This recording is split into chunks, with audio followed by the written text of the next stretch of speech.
Hamir was on her way to the stream that hot afternoon when she made an encounter with a strange-looking young man in his prime. He halted her to stop with his hands. She stopped only to hear what the idiot has to say. O.G.B.A.N.J.E had decided to appear to the lady that make his heart beat for faster by mere staring at her. He had observed and watched her for the past 2 days and then decided to come down when he saw her heading for the village stream. Amadioha was right about one thing though. She seemed odd, but he quickly waved off that thought away from his mind as the beautiful damsel stared at them with her sharp, focused eyes. He was handsome, but he wasn't as handsome as Ebuka. But he wouldn't be called ugly neither. Cowrie were all scattered around his head, bringing his handsomeness out.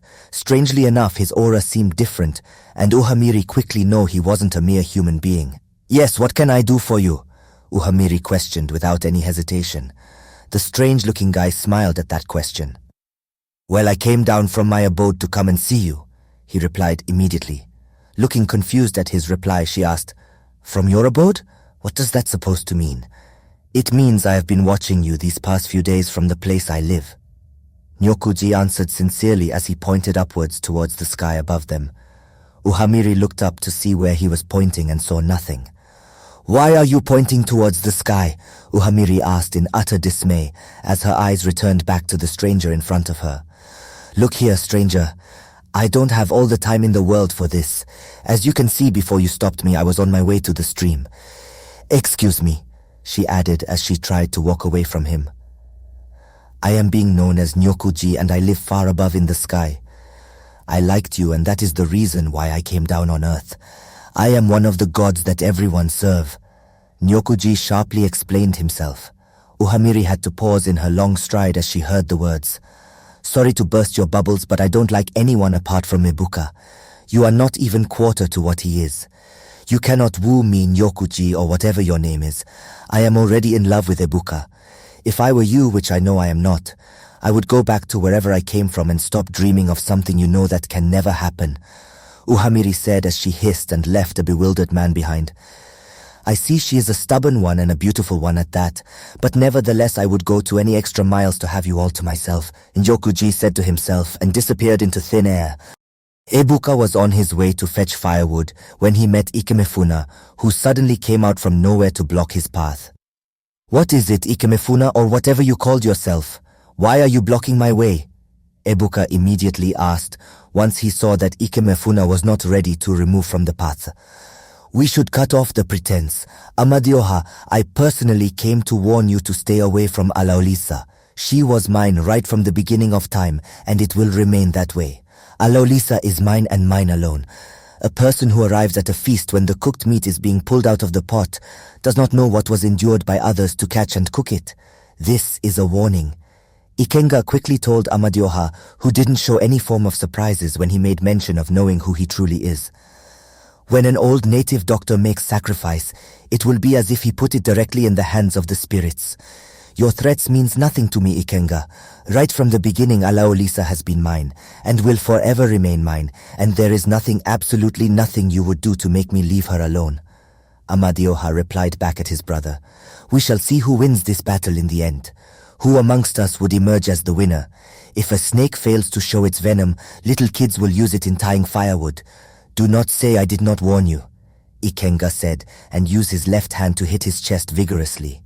"I am the everlasting Ikenga, the god of war, who never quits when he hasn't gotten what he desires. To be forewarned is to be forearmed," Ikenga added. "It is the deity that people worship that kills them. Only fools tend to dread where others were warned not to. If I were you, which I am not, I would not cross Amadioha's path again," Ebuka replied. "Then you don't know your brother very well," Ifeoma said boastful. "If you think because you are god of war and people serve you, well, think again, brother. In case you don't know this, in all Igbo lands, Amadioha is the head. My people may have forgotten about me, but with time I am sure they would remember Amadioha, the first son of Chakolisa. Well before you came out from wherever you came out from, I was heading to fetch firewood for my family and later on visit my Alaolisa. Read the handwriting showing clearly on the wall, Ikenga, to avoid stories that touches the heart, Inugo," Ebuka said, and left the presence of Ifeoma. "When the music stops, a deaf person continues to dance. You've pushed me, Amadioha. You've pushed me, Ikenga said and disappeared the way he appeared. Celebration of Udum Yam Festival. The Yam Festival came by and went by as swiftly like an antelope. The people of Udum rejoiced when their sacrifice was accepted by Nyokuji. Being accepted by Nyokuji means better harvesting of good yams the following year. All the people of Udum rejoiced and danced to their heart content. Every hut in Udum ate roasted yams as custom and tradition demands on the day of the Yam Festival. It was towards evening when Ebuka made his appearance in Okoro's hut. Everyone was sitting and preparing to eat when they saw Ebuka. Ogbanje was surprised when Ebuka paid a visit to her hut. She was elated on seeing Ebuka. Okoro and Adaku wasn't left out. Even Uhamiri seemed speechless when she saw him walking towards them. Idewu. Ebuka greeted Okoro and Adaku. How are you, my son? Okoro asked. I am fine, Nanayi, thank you. Ebuka responded. I hope there is no problem this one you came to my hut today, Okoro questioned. No, Nai, I came here to see Ada, Ebuka answered. Oh, as you can see, we are about to eat. But since you came here at the right time, you can as well join us to eat. Okoro stated softly at the young man in front of him. That won't be necessary, Nai. I ate before coming here. I only came here to see Ada. Ebuka responded back. Okay, that is no problem. Ogbanje, you should follow Ebuka to hear whatever he has to say, but do not stay long, Okoro said firmly. Ogbanje smiled at that and quickly leapt off to her feet from where she had sat down to eat her own portion of her food. Thank you, Papa, Ogbanje said elated, as she went over to where Ebuka stood. Together they left the compound. I don't like the way you allowed Ada to walk out when we are about to eat. If it were to be one of the girls, would you have allowed them to move around with their friends?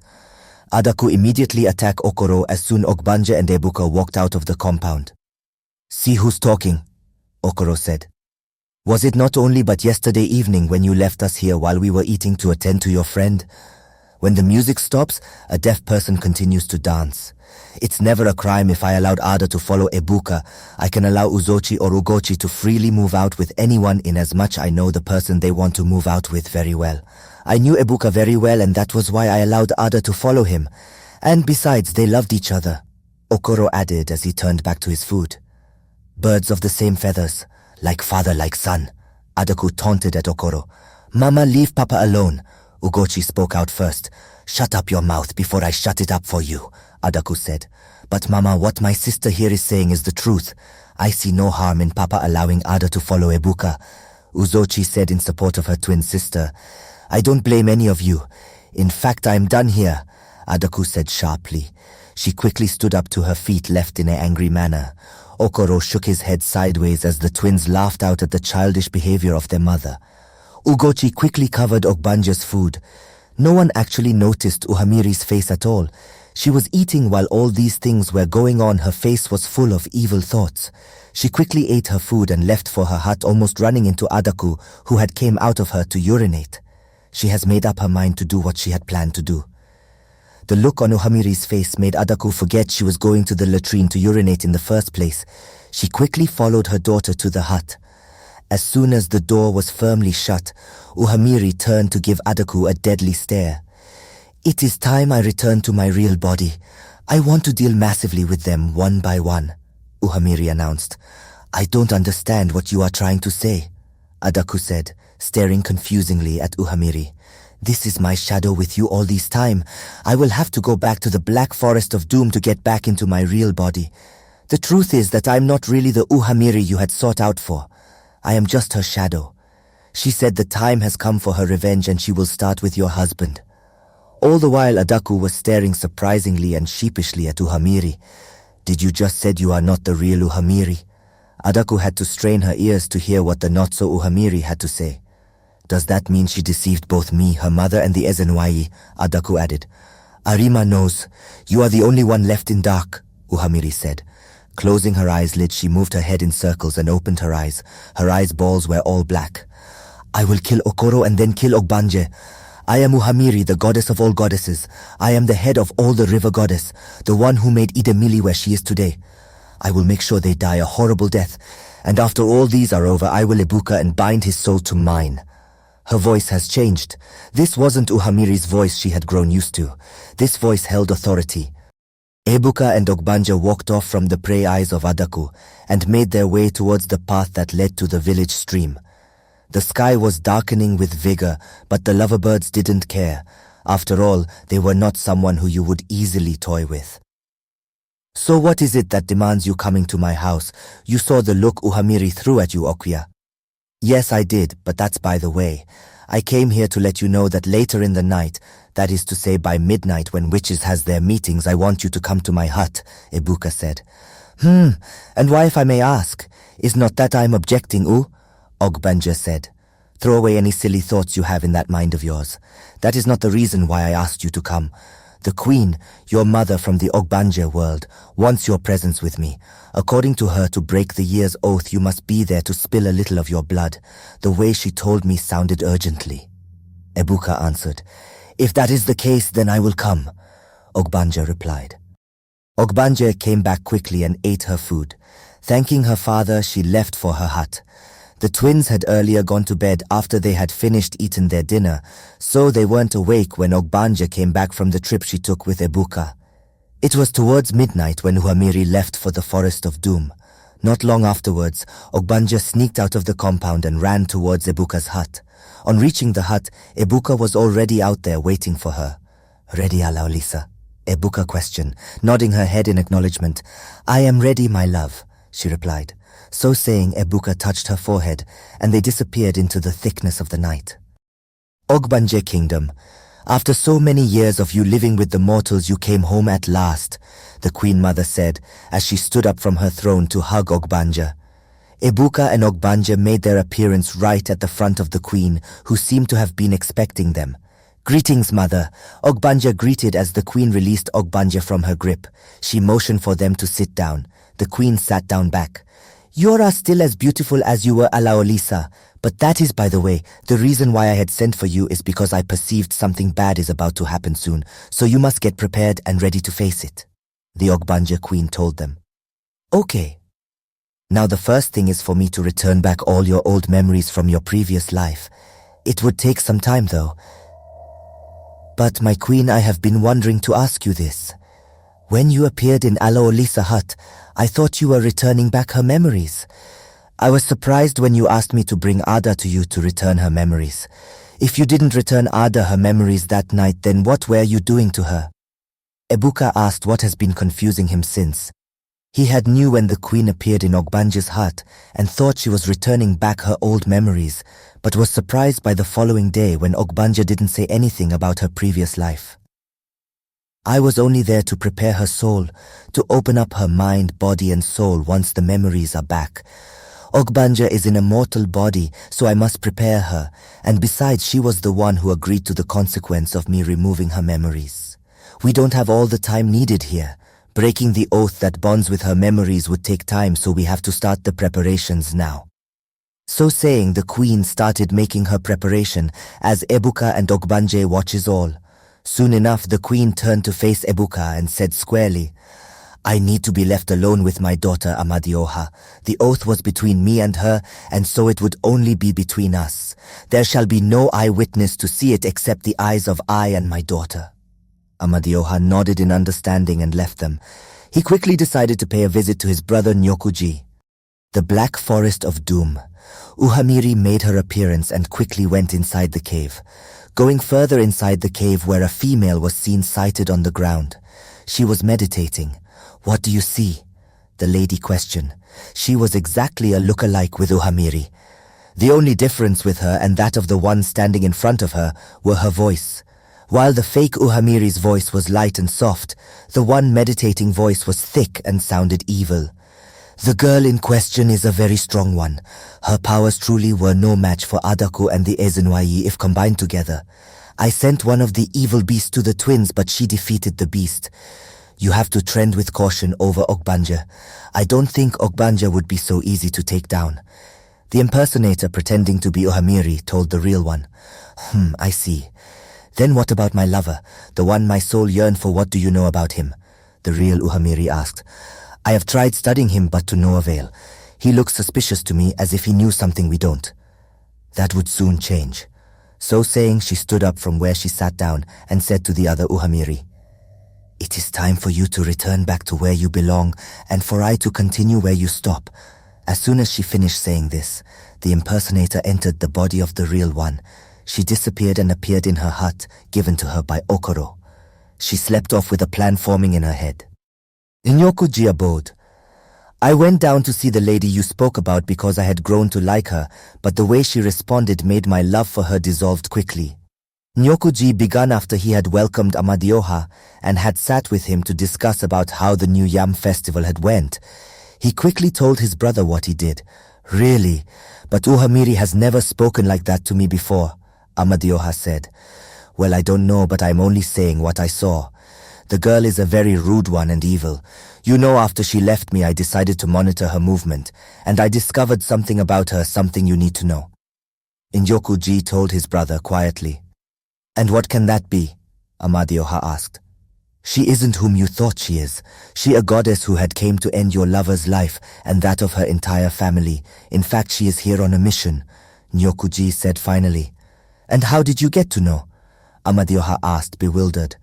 With the way she responded at me, I sense an evil aura within her and decided to monitor her like you'd requested. I was with them when you requested for Alaolisa's presence earlier today. The things I heard are too much for my mouth to speak. You must know that Adaku is also in league with Uhamiri. Uhamiri isn't someone you could defeat so easily. Tell Alaolisa that Uhamiri is after her life, and she won't rest until she sees the dead body of Alaolisa, Okoro, and the family. Nyokuji finally concluded. I don't need to ask twice if it is true because you don't lie. No wonder I was cautious about her.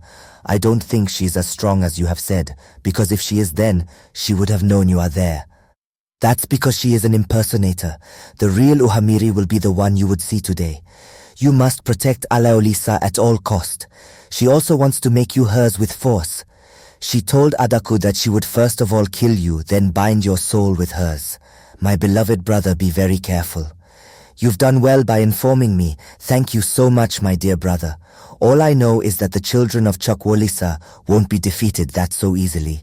I will put an end to this madness soon. Speaking of father, he told once you came visiting again, you should endeavor to pay him a visit. In that case, I should go and meet him.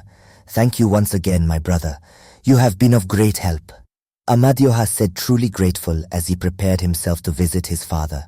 Oh, and Ikenga is around. Ogbanje Kingdom, I return your memories back to you. The queen began. Open up your mouth, she added. Ogbanje opened up her mouth and the queen placed something into her mouth. Swallow it. She told Ogbanje and Ogbanje did as she was told to. She fell down immediately to the ground in deep slumber. The queen smiled to herself. Once Ogbanje wakes up, her memories would be back and her powers would return. The queen waited for Amadioha to take her body back to her hut. She has done her part as a mother. Kingdom above. Somewhere above the sky, Chidinma stood before her father in his abode. She had summoned the courage in her to go back to her home. Even when she died in her mortal body, she couldn't face her father even knowing that her father killed her previous children, but she wouldn't blame her father for what he had done to her. I came here today, father, to seek for your forgiveness. No, I should be the one telling you that, my child. I am sorry for what I put you through. I should have respected your wish and let you marry the man you loved instead of forcing you into a marriage with Agwu. The sun god Anyanwu told his daughter. He had been remorseful after all he did and prayed to Chukwuolisa that his daughter find a place in her heart to forgive him. Chukwuolisa answered his prayer by returning his daughter to him. After his daughter left him, and in his anger he sent Agwusi to kill her children, he became remorseful to what he did, and asked Agwusi to put an stop to the killings. His change of heart towards his daughter began when he saw how Chukwuolisa forgave his first son, Amadioha, for nearly wiping off the human's race in his fit of his anger, and still yet Chukwuolisa forgive him. If the creator of the universe can forgive him, who then is he that he cannot forgive his daughter? Father and daughter both hug. Your mother would be so glad to see you once again, Anyanwu told his daughter. Father, there is one more reason why I am here and I would appreciate it if you can help, Chi finally said. It's been a while we spoke, son, Chukwuolisa said to his son, his light enormous and wondrous to even look at. It filled the room and the beings with him. Yes, father, I came to just see how you've been faring. Thanks, son. Nothing much, just running around intervening into the affairs of the mortals. Your brother just left here some few hours ago. He was complaining bitterly of how you both exchanged words. He was the first that started. I know that. I would be going now, father. I don't want to delay Alaolisa. Ogbanje Kingdom. When Amadioha made his appearance, the queen quickly told him to carry Ogbanje's sleeping form back to her hut. Amadioha carried her and disappeared.